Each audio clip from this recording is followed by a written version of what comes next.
నువ్వేదో పనిలో ఉన్నట్టున్నావు. లక్షణంగా ఉన్నావు. ఇంతకీ ఎవరి తరపునమ్మా నువ్వు? అబ్బాయి తరపునా అమ్మాయి తరపునా? నేను పెళ్లి కూతురికి తానండి. ఎలాగూ పెళ్లి అవ్వబోతుంది కాబట్టి పెళ్లి కొడుక్కి అక్కనవుతాను. ఆహా, బేష్. ఇద్దరూ నాకు కావలసిన వాళ్లే అని చక్కగా చెప్పావమ్మా. ఇంతింత పందిళ్లు వేసి పెళ్లిళ్లు చేసేది 10 మందిని కలవడానికే కదండి. బంధాలు కలిసేది, బంధుత్వాలు పెరిగేది ఈ మండపంలోనే కదా.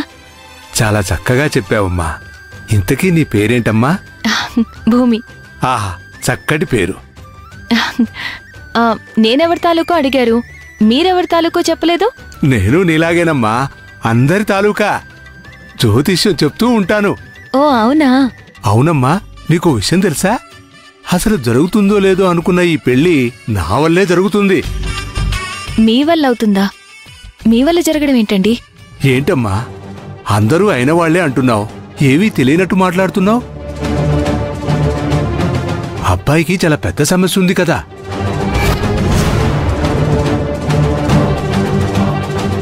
సమస్య? ఏంట సమస్య? అయ్యో, నీకీ విషయం తెలీదన్నమాట. అసలు సమస్య ఏమిటంటే అది... భూమి, ఇక్కడేం చేస్తున్నావు?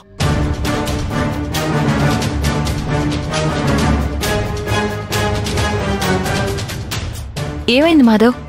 అక్కడ సంగీత్ కోసం ఏర్పాట్లు చేయాలి, త్వరగా ఏర్పాట్లు చేయమని అక్క వాళ్ళు గొడవ చేస్తున్నారు. వెళ్దాం పద. అవునా? సరేనండి.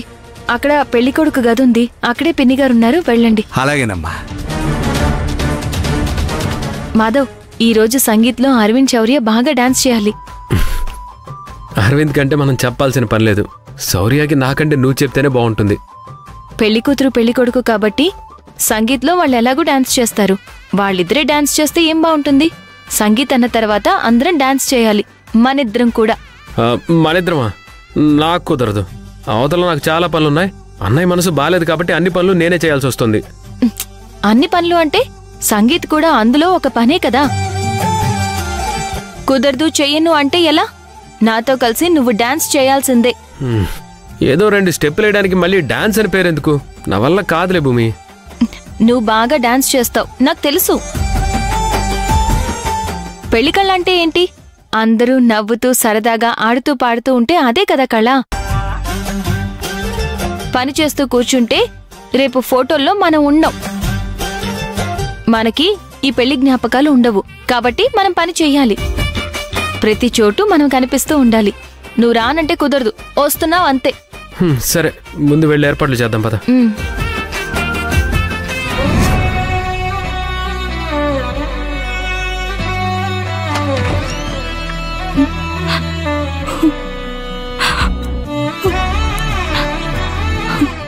శౌర్య, నీకేం చెప్పాను? కాస్త నవ్వుతూ సరదాగా ఉండాలని చెప్పాను కదా. నువ్విలా ముఖం ముడుచుకుని కూర్చునుంటే చూసేవాళ్లు ఏమనుకుంటారు? లేని నవ్వు ఎక్కడి నుంచి తెచ్చిపెట్టుకోమంటావు వదినా?